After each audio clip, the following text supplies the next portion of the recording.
নমস্কার বন্ধুরা, আজকেই আমার এই ভিডিওটি যেখান থেকে দেখছেন আশা করি ভালো আছেন, সুস্থ আছেন। আমি রূপা, ব্লগস উইথ রূপা চ্যানেলে আপনাদের সবাইকে স্বাগত জানিয়ে আবারও একটি প্রতিদিনের ন্যায় রেসিপি নিয়ে হাজির হয়েছি। আজ তোমাদের সাথে শেয়ার করব চটপটা ভেন্ডির মশলা। খেতে ভীষণ টেস্টি, রুটি ও ভাত দুটোর সঙ্গে কিন্তু ভীষণ সুন্দর লাগে খেতে। খুবই ভালো একটি রেসিপি।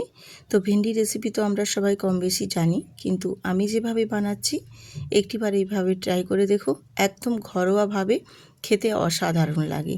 আর ভেন্ডিগুলোকে আমি দেখো দু টুকরো করে কেটে নিয়েছি। আর ভেন্ডিগুলোকে এইভাবে কেটে নিলে কি বলো তো, ভেন্ডির ভেতরে পোকা থাকলে সেটাও বোঝা যায়। আর একটা আলুও আমি কিউব কিউব করে কেটে নিয়েছি। এরপর চলে এসেছি গ্যাসে। গ্যাসটা অন করে একটা কড়াই বসিয়ে দিয়ে আমি দিয়ে দিয়েছি 1 টেবিল চামচ সাদা তেল। আর ওই সাদা তেলের মধ্যেই আমি দিয়ে দেব আলু আর ভেন্ডিগুলোকে ভেজে নেওয়ার জন্য। তো আমি এখানে আলু আর ভেন্ডি দুটোকে আলাদা আলাদা করে ভেজে নেব না, আমি একই সাথেই দুটোই ভেজে নেব। তাতে আমার সময়টা অনেকটা কম লাগবে আর তাড়াতাড়িও হয়ে যাবে। আর ভেন্ডির ওপরে আমি এবারে দিয়ে দিলাম অল্প একটু নুন দিয়ে দিয়েছি। তাহলে কি বলো তো, ভেন্ডিগুলো আর আলুর মধ্যে নুনটাও বেশ ভালো মতো ঢুকবে আর ভেন্ডি আর আলুটা একটু তাড়াতাড়ি নরমও হয়ে যাবে কিন্তু। দিয়ে এইভাবে কিন্তু একটু নাড়াচাড়া করে ভেন্ডিগুলোকে আমি হালকা লালচে লালচে করে ভেজে নেব। আর যদি ভেন্ডিগুলোকে একটু ভেজে নেওয়া হয় সেক্ষেত্রে কিন্তু বেশ ভালোই লাগে খেতে। আলু আর ভেন্ডি দুটোই একসাথেই ভাজা হয়ে যাবে, সময়টাও কম লাগবে, খুব তাড়াতাড়ি হয়ে যাবে। আর ভেন্ডিগুলোকে এইরকমভাবে ভেজে নিলে ভেতরে মশলাটাও খুব সুন্দরভাবে ঢুকবে।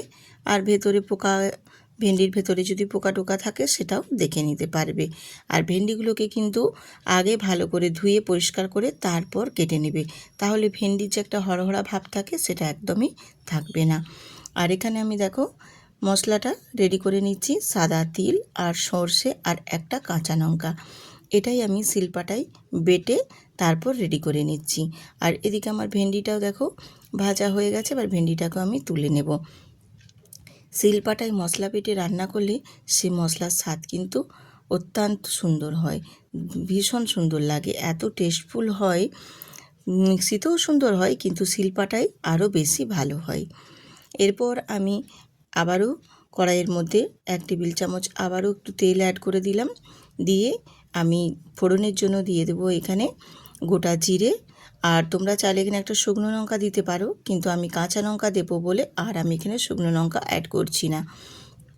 আমি একটা পেঁয়াজের কুচো আর এখানে দুটো কাঁচা লঙ্কা দিয়ে দিয়েছি। দিয়ে পেঁয়াজ আর কাঁচা লঙ্কাটাকে একটু নাড়াচাড়া করে আমি ভেজে নেব। বেশ এইরকম সুন্দরভাবে যদি পেঁয়াজ আর কাঁচা লঙ্কাটাকে ভেজে নেওয়া হয়, কাঁচা লঙ্কার একটা বেশ ফ্লেভার থাকে, খুব ভালো লাগে।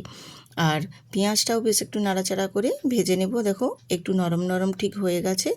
এই পর্যায়ে আমি এখানে অ্যাড করে দেব সামান্য অল্প একটু নুন, কারণ আমি আগে ভেন্ডি ভাজার সময় নুন দিয়েছি, সেক্ষেত্রে নুনটা কিন্তু খেয়াল রেখেই পরবর্তীকালে আমি যখন আবার নুনটা দেব একটু দেখে নুনটা দিতে হবে, না হলে বেশি হয়ে গেলে তখন আবার খাওয়া যাবে না। এবারে এর মধ্যে আমি দিয়ে দিলাম কাশ্মীরি লঙ্কার গুঁড়ো আর হলুদের গুঁড়ো। আর এখানে আমি কোনো মশলা আর দেব না। হলুদ গুঁড়োটা আর কাশ্মীরি লঙ্কার গুঁড়োটা একটু পেঁয়াজের সাথে বেশ এইভাবে নাড়িয়ে চাড়িয়ে একটু কষিয়ে নেবে, দেখবে কালারটা ভীষণ সুন্দর আসে। আর হলুদেরও যে একটা কাঁচা গন্ধ থাকে সেই গন্ধটা কিন্তু একেবারেই ছাড়বে না, বেশ সুন্দরভাবে একদম ভাজা ভাজা হয়ে যাবে। আর এটা যখন পেঁয়াজের সাথে খুব ভালো করে আমি ভেজে ভেজে বেশ কষিয়ে নেব, সেই পর্যায়ে এখানে অ্যাড করে দেব ভেজে রাখা ভেন্ডি আর আলুগুলোকে। আলু আর ভেন্ডিটাও আমি পেঁয়াজের সাথে বেশ একটু নাড়াচাড়া করে কষিয়ে নেব। এরকমভাবে ভেন্ডিটাকে যদি এই মশলার সাথে কষিয়ে কষিয়ে রান্না করা হয় না, ভেন্ডির স্বাদটা একেবারেই আলাদা হয়। আর ভেন্ডির ভেতরে পুরো মশলাটা ঢুকবে, তো ভেন্ডিগুলোর স্বাদটা পুরো একবারে আলাদা হয়ে যাবে, খেতে ভীষণ ভালো লাগে। আমরা তো অনেক রকমভাবেই ভেন্ডির রান্না করেছি, কিন্তু একবার এইভাবে ভেন্ডি রান্না করে দেখো, স্বাদ একদম মুখে লেগে থাকবে, বারবার বানাতে চাইবে এই রকমভাবেই ভেন্ডির মশলা। এরপর আমি এখানে দেখো মশলাটাও অ্যাড করে দিলাম। তিল আর সর্ষে কাঁচা লঙ্কা বাটার যে পেস্টটা আমি বেটেছি, সেই পেস্টটা দিয়ে আবারও ভেন্ডির সাথে বেশ একটু কষিয়ে নেব। মশলাটা ভেন্ডির সাথে কষিয়ে নিলে মশলার স্বাদটা খুব সুন্দর আসবে, খেতেও ভীষণ ভালো লাগবে। রুটি বলো, ভাত বলো, সবের সঙ্গে কিন্তু খেতে ভীষণ ভালো লাগবে। রুটি দিয়েও যেমন ভেন্ডি খেলে ভালো লাগে, গরম গরম ভাতের সাথেও কিন্তু ভীষণ ভালো লাগে। এই একটা সবজি যেটা রুটি, পরোটা বা ভাত সবের সাথেই কিন্তু খাওয়া যায়, ভীষণ ভালো লাগে। এরপর আমি দেখো মশলার সাথে কষিয়ে নেওয়ার পর এখানে দিয়ে দিলাম অল্প সামান্য কয়েক দানা চিনি।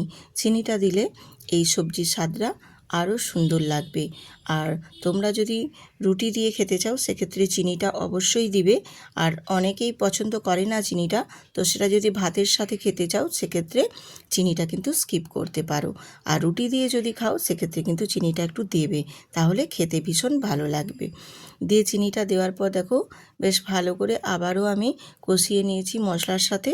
দিয়ে এবারে আমি অল্প একটু এখানে জল অ্যাড করে দেব।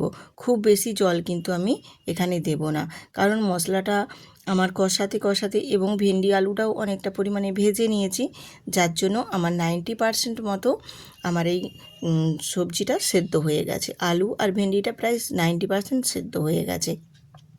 এরপর যেটুকু বাকি আছে সেইটুকুই আমি এই অল্প জলের মধ্যেই রান্নাটা সেরে নেব। আলুগুলো দেখলেন আমি দেখিয়ে দিয়েছি, আলুটা বেশ মোটামুটি একদম সেদ্ধ হয়ে গেছে। এরপর আমি একটু নাড়াচাড়া করে দিয়ে এটা ঢাকনা দিয়ে ঢেকে 2-3 মিনিট রেখে দেব, যাতে করে খুব ভালো মতো একদম রান্নাটা কমপ্লিট হয়ে যায়। আর জলের পরিমাণটা দেখো অনেকটাই কমে গিয়ে শুকনো শুকনো হয়ে গেছে। ঠিক এই পর্যায়ে একটু নাড়াচাড়া করে নেব। আর খুব বেশিক্ষণ আমি কুক করব না, আমার মোটামুটি রেডি হয়ে গেছে, কারণ আলু ভেন্ডি সবই বেশ ভালো মতো একেবারেই সেদ্ধ হয়ে একদম পারফেক্টভাবে রেডি হয়ে গেছে। শুধু আমি এই গ্রেভিটা একটু শুকনো শুকনো করে নাড়াচাড়া করে নেব। আর গ্রেভিটা একেবারেই শুকনো করব না, একটু জাস্ট গায়ে মশলাটা লেগে থাকবে সেই পর্যায়ে, ঠিক এই রকমভাবে আমি রেখে দেব। আর কিন্তু আমি এটা কুক করব না। এবার এটাকে আমি নাবিয়ে গ্যাসটা অফ করে দেব। দিয়ে আমি নাবিয়ে তারপর তোমাদের দেখিয়ে দেব যে এই ভেন্ডির মশলা রেসিপিটা কতটা সুন্দর এবং কতটা লোভনীয় হয়েছে।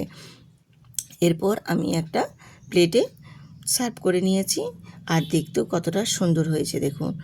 নাবিয়ে নেওয়ার পর ভেন্ডির মশলা রেসিপিটা ভীষণই কিন্তু সুন্দর হয়েছে। এই রকমভাবে বানিয়ে নেবেন ভেন্ডি মশলা রেসিপি, চটপটা, খেতে ভীষণ ভালো লাগবে।